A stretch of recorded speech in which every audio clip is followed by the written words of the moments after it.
Alright, I've been wanting to make this video for a while and I'm just gonna do it.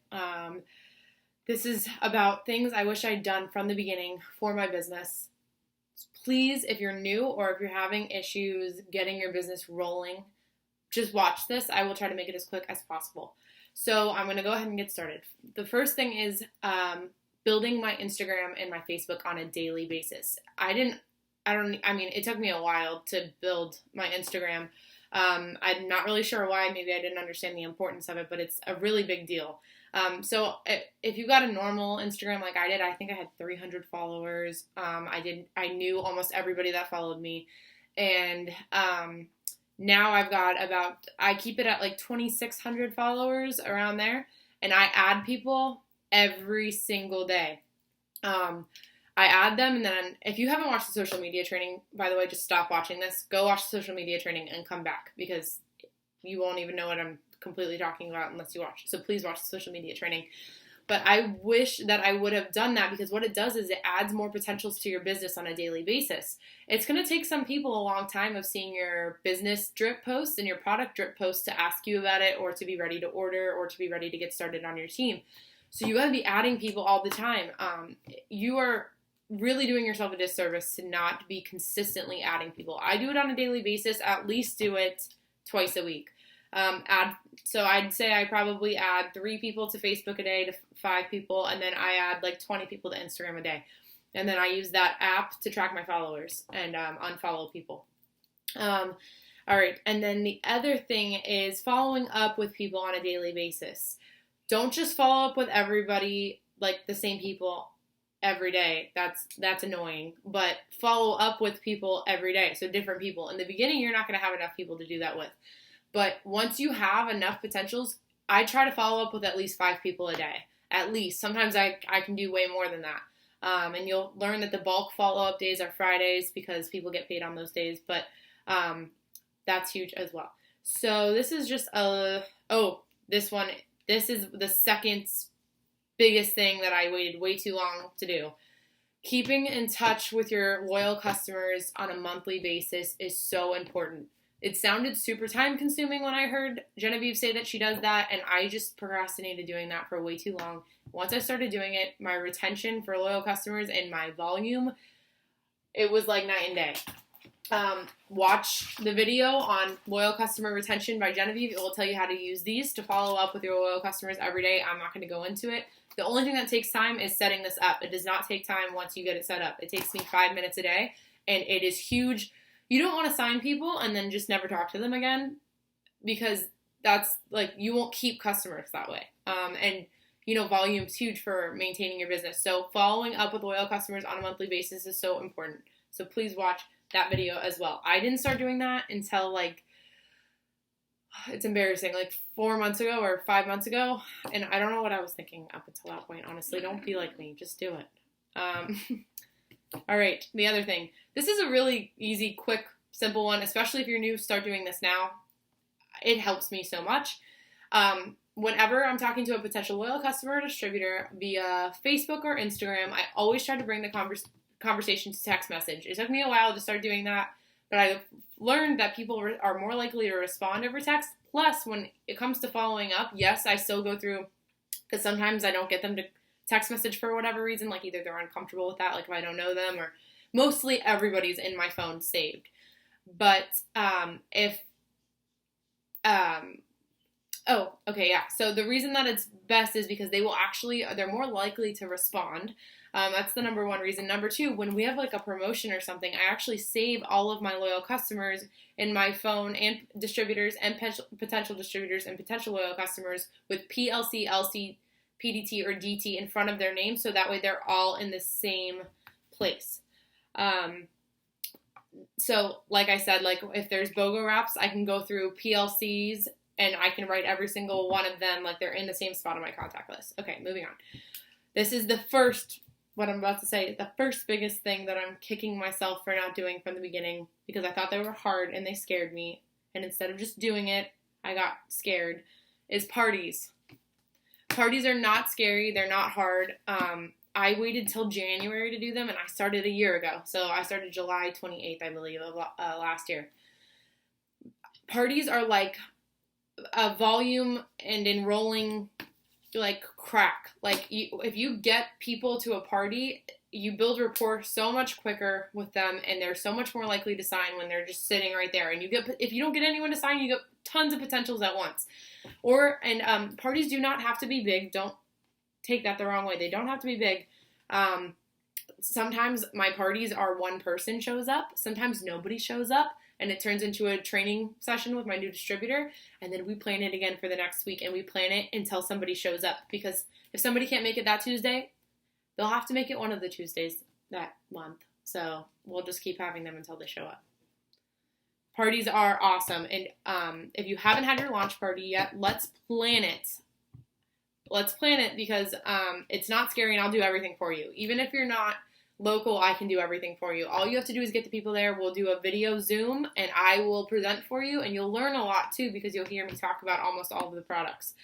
You don't have to talk about all the products at every party. There's a whole file on parties and stuff, but it's great. Your launch party will be awesome, and we need to plan it if you haven't done it. And if you're not new and you haven't done it, we got to plan it. We got to plan your launch party.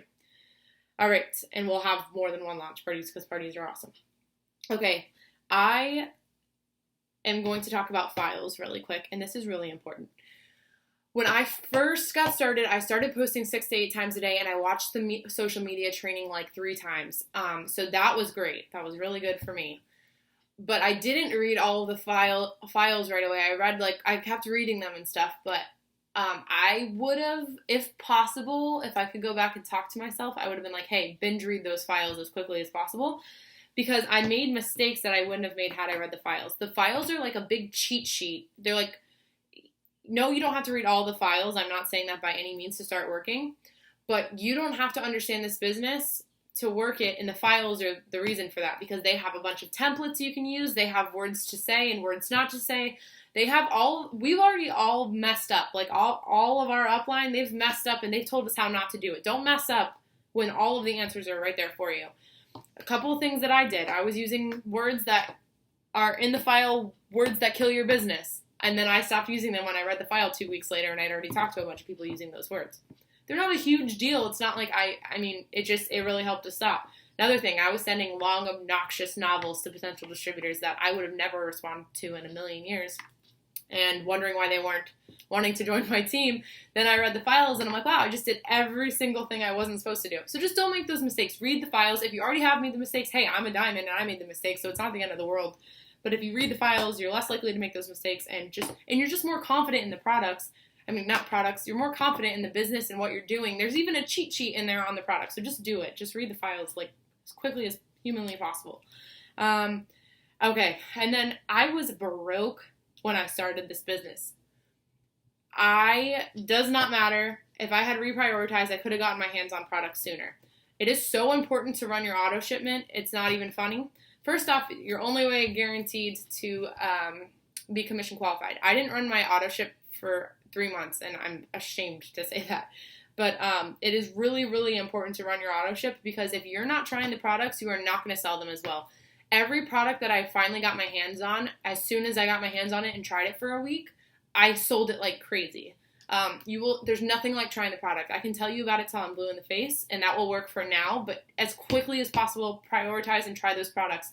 Not trying the product and not getting your hands on product until you start making money is like opening a restaurant. Genevieve has said this, and it like hit me like whoosh in the face. Not buying the product is like opening a restaurant and saying that you'll buy food once you start getting clientele. Like, that doesn't make any sense. You're starting a business, you need to try the products. No, you don't need to try all of them right away, but especially the weight loss products, get your hands on them. All right. And then, okay, so this is the last thing. Well, no, there's 2 more things. So blitzing. A lot of people don't even know what that is in the beginning. Blitzing is using like either gear, it works gear, like wearing it works clothes. Your starter kit comes with a bracelet, wearing that. You also have blitz cards. These things I didn't touch them until like 4 months ago, and I don't know why, because I was scared, and I almost passed out the first time I blitzed someone, but oh my gosh, it's not hard once you do it, and I have so many distributors and loyal customers from doing this, and so many potentials from doing this. So one way that I'll do this is, it's got my information on it. I wrote on here all of my information. And then like the other day I've used this example a couple times. I was at the dollar store and this lady was checking me out and she was a freaking doll. She was the sweetest person ever. And I was like, all right, I have to blitz her. She would be awesome on my team. So I said, hey, you are seriously so sweet. I would love to work with you. I don't know if you'd be interested in making some extra income from your phone, but here's my information. I'd love to hear from you. She was like, thank you. And she was so sweet. I've never had anyone be rude about it. The way that I started doing it was by being a chicken and putting it in like the checkbook when the server brings me my check and leaving it for them. And that's a good way to ease into it. But it's better to be like, hey, here you go. Or I'll say, hey, you're so sweet. I'd love to give you a coupon for the skinny wraps that I sell. They're like, what's a skinny wrap? It does this. My information's on there. I'll give you a discount and like give that to them. So blitzing, like I said, I didn't start soon enough at all. And then knowing that if someone shows interest and they don't order right away, it doesn't mean you're failing. That's completely normal. That's normal. You have to follow up with people. Very rarely are they going to order the first time you talk to them. It happens all the time, but it's not the most common scenario. So please don't text me saying your business is failing because people are asking you about products and not ordering right away. That does not mean you're failing. I promise you. I felt like I was failing too, but you are not failing because of that. I promise. It's going to take following up. And if you're only talking to a few people at a time, this is like a very common thing that I hear, is that because, you've talked to like 5 people and nobody's ordered, that you're discouraged. I talk to probably like minimum 25 people a week, and it's probably way more than that. It's more than that. Okay, so you can't talk to 5 people and then expect that they're all going to sign. It's a numbers game. You have to, yesterday, actually, that's a lie. Yesterday, I probably messaged 25 people as far as following up and reaching out to new people goes. And I had a crazy busy day yesterday. Today will be more. Okay, so following up is the fortunes in the follow-up. It's not always going to be the first time you talk to them. I'm going to stop now. I can't believe it's been 12 minutes. But thanks for watching. And if you have any questions, go ahead and message me.